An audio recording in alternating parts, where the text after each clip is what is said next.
17 বছরের অক্লান্ত চেষ্টা, নিরন্তর ব্যর্থতা, এরপর গত বছর আইপিএলের শিরোপা জেতে রয়্যাল চ্যালেঞ্জার্স বেঙ্গালুরু। শিরোপা জেতেন বিরাট কোহলি, কিং কোহলি। যে অনির্বচনীয় স্বাদের সঙ্গে পরিচয় হয়েছে তাদের, সেইটা তো তারা এই বছরও পুনরাবৃত্তি করতে চাইবেন। সেই কারণে আরসিবি এইবারের আইপিএলের লিগ পর্বের 1 নম্বর দল হয়। সেই কারণেই কিং কোহলির আরসিবি প্রথম কোয়ালিফায়ারে গুজরাট টাইটান্সকে স্রেফ উড়িয়ে দেয়। প্রথম দল হিসাবে আইপিএলের ফাইনালটা তারা নিশ্চিত করে ফেলল গুজরাট টাইটান্সকে 92 রানের বিশাল ব্যবধানে হারিয়ে।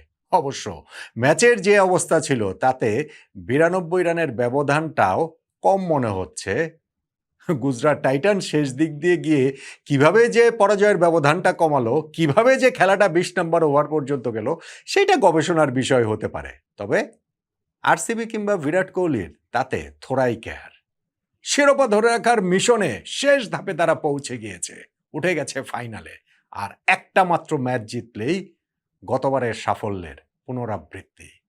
প্রথম কোয়ালিফায়ারে যেই দাপটের সঙ্গে, যেই আধিপত্যে, যেই রাজসিকতায় খেলল কিং কোহলির এই বেঙ্গালুরু, তাতে ফাইনালের প্রতিপক্ষ যে দলই হোক না কেন তাদের আসলে সমীহ করতেই হবে, হয়তোবা ভয়ও পেতে হবে। সে যা হোক, সেটা পরের আলোচনা। কিন্তু আজকের এই ম্যাচটাতে যেইভাবে আরসিবি 92 রানে ম্যাচটা জিতে নিল, সেইখানটাতে টার্নিং পয়েন্ট কোনটা? আমার ধারণা অনেক টার্নিং পয়েন্টের সঙ্গেই তো আপনাদের দ্বিমত থাকে, তবে এইটার সঙ্গে কারোই দ্বিমত থাকবে না। আইপিএলের শুরুতে একটা ফেভারিট র্যাঙ্কিং করেছিলাম, সেইখানে 1 নম্বরে মুম্বাই ইন্ডিয়ান্সকে রেখেছিলাম। তারা তো নিজেরা ডুবেছে, আমাকেও ডুবিয়েছে। যদিও আইপিএলের ওই র্যাঙ্কিংয়ের প্রথম 4টা দলের 3টাই প্লে অফে খেলার যোগ্যতা অর্জন করেছে।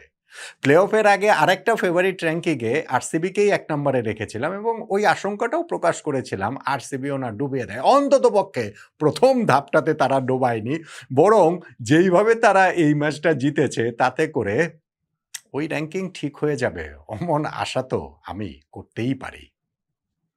এই ম্যাচটাতে রয়্যাল চ্যালেঞ্জার্স বেঙ্গালুরু তারা 254 রান তুলেছিল, আইপিএলের প্লে অফের হিস্ট্রিতে যেটা সর্বোচ্চ রান। গুজরাট টাইটান্স তাদের ইতিহাসে কখনো এত রান তারা করে জেতেনি। ফলে ম্যাচটা এক অর্থে সেখানেই শেষ। ম্যাচটাকে যদি অন্য কিছু করতে হতো, গুজরাটকে যদি অলৌকিক কিছু করতে হতো, সেই ক্ষেত্রে তাদের টপ 3 জ্বলে ওঠা ছিল অপরিহার্য। শুভমান গিল, সাই সুদর্শন, জশ বাটলার। এবারের আইপিএলে এই 3 জন গুজরাটের প্রায় 70% বেশি রান করেছেন। এবং আপনি যখন ওই সর্বোচ্চ রান সংগ্রাহকদের তালিকাটা দেখবেন সব দল মিলে, সেইখানটাতে দেখবেন যে প্রথম 2টা নামে এই সাই সুদর্শন, শুভমান গিলের এবং এই জশ বাটলারও 10-12 দিকেই রয়েছেন। কিন্তু এই ম্যাচটাতে যখন 250-র উপরে রান তারা করতে হবে, সেই সময়টা গিয়ে এই 3 জন আউট হয়ে গেলেন পাওয়ার প্লের মধ্যেই। সাই সুদর্শনের আউটটাকে অবশ্য দুর্ভাগ্যজনক বলতেই হবে, কেননা দারুণ একটা স্কোয়ার কাট তিনি করেছিলেন, বলটা বাউন্ডারিতেও চলে যাচ্ছিল, কিন্তু ওই ব্যাটটা হাত থেকে তার ছুটে যায় এবং সেটা পেছন দিক দিয়ে গিয়ে স্ট্যাম্পের উপরে পড়ে গেতে হিট উইকেট হয়ে যান। শুভমান গিল তিনি ভুবনেশ্বর কুমারকে একটা বিগ শট খেলার চেষ্টা করেন, কিন্তু ব্যাট প্যাডের ফাঁক দিয়ে সেটা স্ট্যাম্পটা ভেঙে দেয়। আর জশ বাটলার তিনি জশ হ্যাজেলউডকে যখন টানা 3টা বাউন্ডারি মারেন, দারুণ 3টা শটে 4-6-4, এরপরে হ্যাজেলউডের একটা স্লোয়ারে বিভ্রান্ত হয়ে তিনিও যখন বোল্ড হয়ে যান, 51 রানে 3 উইকেট চলে যায় এই গুজরাট টাইটান্সের। তাদের টপ 3 চলে গিয়েছে। এরপর এই ম্যাচ জেতা গুজরাটের জন্য অসম্ভবের চেয়েও বেশি কিছু, সম্ভবই না, এটা হতেই পারে না।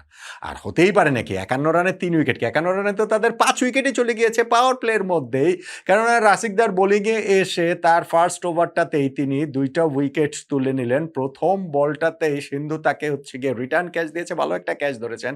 জেসন হোল্ডারকে রান আউটের একটা চান্স বিরাট কোহলি পেয়েছিলেন, সেই চান্সটা যখন তিনি মিস করেন, কিরকম একটা লজ্জিত ভঙ্গি বিরাট কোহলির, যদিও টিম তখন অন টপ, তারপরেও ওই রান আউটটা মিস করার জন্য তার নিজেকে যে একটু অপরাধী মনে হচ্ছিল। তবে ভেরি নেক্সট ডেলিভারিতেই জেসন হোল্ডার পুল করতে গিয়ে মিডনে যখন ক্যাচ দেন, তখন বিরাট কোহলির উল্লাসটা আসলে দেখে কে। সেই শিশুর উল্লাস, সেই মনে হচ্ছে ক্রিকেট ক্যারিয়ারের শুরুর দিকেই তিনি আছেন।